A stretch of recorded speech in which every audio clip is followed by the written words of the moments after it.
In this video, we're going to talk about tantric sex, okay? However, you have to understand tantric sex in relationship to the path of Tantra.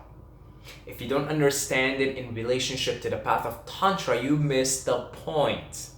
You miss the point, okay? Think of tantric sex as a piece of the pie, a piece of the puzzle. Okay, you have to understand what the puzzle is all about, what the pie is all about, to carry out that one small part of the pie, that one small piece of the puzzle. Okay, so Tibetan Buddhism is a tantric practice. It's a tantric path. So is Zen Buddhism. You don't often think of Buddhist monks having orgies or participating in any type of sexual conduct. In fact, they're celibates. Okay, yet those are tantric methods, tantric paths to achieving enlightenment. So the word tantra means expanding awareness, expanding consciousness in service for liberation, in service for becoming free, for reaching the ultimate state of enlightenment, the state of nirvana, the state of samadhi, moksha, enlightenment. Okay? And so anything that falls underneath that hat is a tantric practice. So to give you an example of why Tibetan Buddhism is a tantric practice, Tantra uses mantras and yantras to induce a certain feeling in you that expands your awareness, that expands your consciousness from individual consciousness to unity consciousness. Okay, so mantra is sound frequency. Yantra is dense physical frequency. So when you're sitting down like this in an asana, a posture, that's a form of a yantra, and you recite something like humming, right? Is sound frequency, and you recite it over and over, or you say something, you have a certain mantra that you say over and over and over and over, you're creating sound frequency. And you sit in a certain way, back straight, neck facing this way, you position yourself in a certain way, so now you're physically perfectly aligned, you relax yourself, you do all these different postures, combine it with sound frequency, with mantra, and then you have this tantra, the practice of tantra. That's the result of it, that induces a certain state of consciousness in you that becomes expansive. So one of the Tibetan chants is Om Mani Padme Hum. Om Mani Padme Hum. Om Mani Padme Hum. That's a Tibetan mantra. Okay, and so they have they do this in groups, right? And they sit down and they chant this, they set up the scene, and if you've ever been to a Buddhist monastery just to meditate or something, like, they really do it up nice. They really do it up nice. Scents and incense, and really beautiful. Really, really beautiful. They set it up and they do it in groups, and they chant it. And they sit in a certain posture and they chant it. And they keep chanting it over and over and over, and it induces a certain vibration, a certain state of consciousness that takes them from individual consciousness into one consciousness, into unity consciousness. Okay, Christ consciousness, Krishna consciousness. Okay, so that's one particular way of practicing Tantra. And so anything that falls under that hat could be considered a tantric practice. And that's why Tantra is a very versatile path to enlightenment. Okay? So then, given that definition of Tantra, given the pizza, the pie, the puzzle, you can understand that tantric sex is but one piece of that pie. Meaning, if you're actually living a tantric lifestyle, everything that you do in your life should be carried out in service of liberation, in service of achieving nirvana, in service of achieving mukti, in service of enlightenment, in service of becoming one with the clear white light. Okay, and so if you're married, or you have a girlfriend, or you have a boyfriend, or you have a lover of any kind, you name it, okay, you name the sexual preference, etc. If you have a lover of any type of arrangement, then your relationship with that lover should serve your liberation and their liberation as well. You understand what I'm saying? That's tantric sex. Tantric sex is simply you're living a tantric life. So if you're living a conscious life, you're conscious of everything that you do. And if you're conscious of everything that you do, you better damn well be conscious of sexual intercourse, sexual intimacy, sexual contact, because there is an incredible amount of exchange of energy and building up of energy. So then tantric sex becomes engaging in sexual intercourse, in sexual contact, sexual conduct with another being, another human being, okay, with both of you having the intention to serve the common goal of liberation, of achieving enlightenment, of achieving the ultimate state of being, of becoming one, achieving unity consciousness. And if you're going to go on about that, and if you're conscious and everything else you do in your life is to serve that purpose, of course, sex is going to also serve that purpose. Okay? So that's what tantric sex is. It's about cultivating sexual energy with a partner, and you could do tantric sex individually as well. Okay? You could practice it through masturbation, through cultivating your own sexual energy. And you have to be a little bit mindful of that, okay? Because things can get out of control very quickly, and you could lose sight of the purpose of your self-pleasuring, or the purpose of sharing pleasure with another human being. If you lose it, then you get lost in desire, you get lost in lust. Lust is seeing the other person as object to be possessed. An object for your own sense gratification, for your own pleasure. That's lust. That reinforces separation, individual consciousness, and takes you away from oneness. So to have tantric sex is not an easy task. To truly understand what tantric sex is all about, to truly cultivate sexual energy with another human being and use it in the aid of mutual liberation, it's not an easy thing, because it's wired within us human beings to lust, to want to possess, to want to use somebody else for our own gratification. It is wired in us. And so what you try to do in tantric sex is you cultivate this powerful sexual energy and you move it up. Cultivate love with this other being, and then move it even upwards. Keep going, baby. Keep going all the way to the crown, all the way to cosmic orgasm.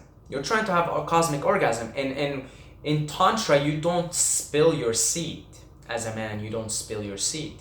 You learn to have orgasm without ejaculation, because orgasm and ejaculation are two different things. If you're a woman watching this, this is much easier for you to understand than it is for a man. Okay, but for us, because we're so programmed for masturbation, and we associate orgasm with ejaculation, but that's not what the game is about. Okay, they do happen at the same time, but if you learn how to separate them, you could prolong the act of lovemaking. And not only prolong it, but you build up an incredible amount of energy through prolonged lovemaking, right? And you could actually become multi-orgasmic, and you could begin to experience orgasms as a man without ejaculating. And it's recommended that you don't ejaculate. Keep that sexual energy, cultivate it, and move it up the spine, move it up to your heart, move it up to the crown, and experience cosmic orgasm. Because if you just spill your seed, that's good for 30 seconds, and then it fades away. Okay, and then you're craving again. You see? And then the problem with that is what ends up happening in that cycle is now your pleasure, your sexual gratification, and the nut, the orgasm, you associate the other person in a lustful way with it. So now you look at the other person as a source of pleasure and only pleasure. You see where it could be trapped, where the trap is? Tantric sex tries to go beyond that, because tantric sex looks at everything we do in life as a way for liberation, a way for enlightenment, a way to increase our awareness. Okay, remember the word tantra means to expand one's awareness in service of liberation. Okay, so you're using another being just like you on the journey, on the path. Every single human being is on the path. Every single human being, we're all walking each other home. We're all walking each other home, and you use tantric sex with another lover in involving sexual energy to rise up the energy in both of you, to cultivate more love, more compassion, and experience more bliss. Okay, without busting your nut, without spilling the seed. Okay, and then you make your lover happier. Okay, you make your lover happier that way. You know, woman's biggest complaint is that men bust their nuts way too quickly, because a woman takes her time to be aroused, and she takes her time, and she's more sensitive, and she wants to be made love to everywhere on her body, right? So tantra cultivates that. Tantra, you're taking your time.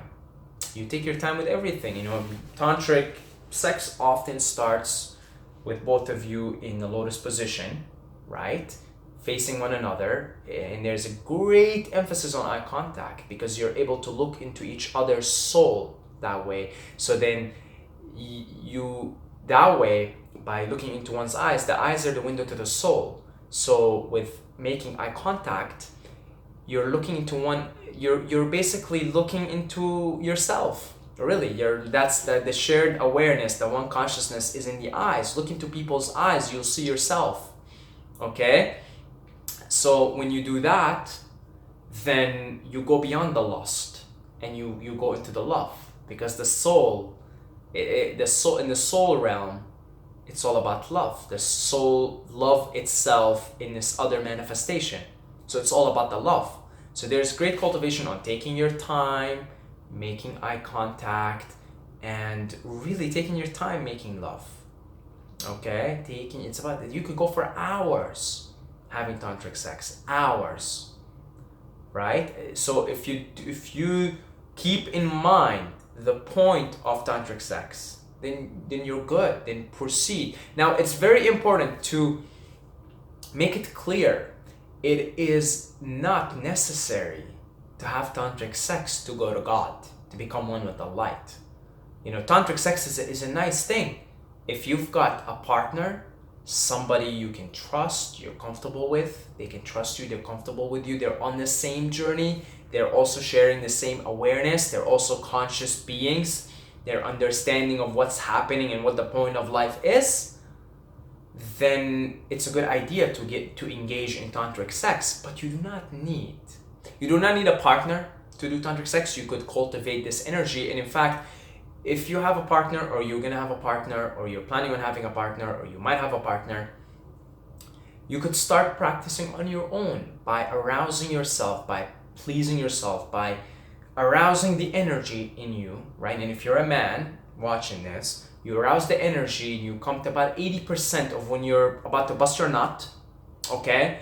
And then you stop. And there are, different techniques, different things. I can get to them in another video. Just one of them being your PC muscles, right? Work on your PC muscles. It's basically when you go take a leak, when you go pee, try to stop your pee. That's your PC muscles. And if you have full control over them, then you're absolutely fine. Like you if you get to up to 80% arousal, you could just use your muscles and pull back the semen.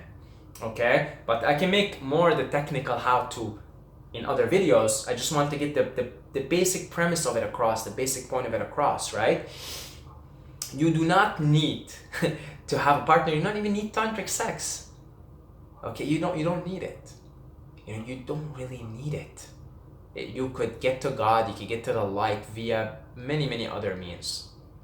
Okay? It's just that if you are engaged in sexual activity, you might as well do it tantric style and stop wasting your you spreading your seed and wasting it, because if you're always spreading your seed, that's just getting in the way. That's getting in the way of the Kundalini rising. So in my opinion, the best way to have sex is to have it tantric style. It's much more pleasurable anyway. it's a bazillion times more pleasurable, because you're cultivating the sexual energy, you're cultivating so much love and compassion and so much energy. It's crazy the amount of energy you can cultivate, and you're not wasting it. You're retaining it in the body, and you're sharing it with another being. We know the power of groups. This is a group activity. Tantric sex is a group activity, much like Tibetan chanting. It's a group activity. Again, as far as I'm concerned, there's no difference between tantric sex and between Tibetan monks chanting Om Mani Padme Om somewhere in a mountain, or in a temple in a mountain, right? As far as I'm concerned, there's no difference. Both are group activities looking to arouse the consciousness and expand it all the way. Okay, now in the case of Tibetan monks, for example, they're celibates. So they already cultivate the sexual energy. So when time comes for chanting, that sexual energy is already cultivated, and it's automatically channeled into other chakras, into higher chakras, right? Both are group activities. Tantric sex, you're using the sexual energy, okay, and you're rising it up. And if you spill your seed, you wasted it. You missed the whole point. But if somebody is actually doing tantric sex properly, and they're fully, them and the partner, understanding what this is all about, what the scene is all about, and what's going on here, okay, as far as I'm concerned, it's the exact same as Tibetan monks chanting Om Mani Padme Om, because it's aiming for the same thing. It's aiming to expand your awareness, expand your consciousness, taking it from individual to unity, to oneness consciousness. Okay, so hopefully you have a better understanding of what tantric sex is. Okay, I want to give a special thanks and appreciation to all our lovely family members over in Patreon. You guys are my family, like in many ways you are, because like you're supporting me financially too. Okay, like that's what family does, right? So I love you guys. Thank you very much. I really appreciate it. And if any of you guys want to become part of the Patreon family, help me out here, just a couple of bucks a month, right? Help me do this full time. And then of course after that we can take it further. We could do retreats, we could give money to charity. So much things we could do. If everybody here contributes in the community, the more financial resources we have to play around with in this capitalistic system, the more we could do, the more we could influence the world with this community. This is a community, keep that in mind. So I want to give my appreciation, my thanks, my gratitude to all our family members and Patreon. I love every single one of you guys, every single buddy watching this. Mwah! And until next time, may the force be with you.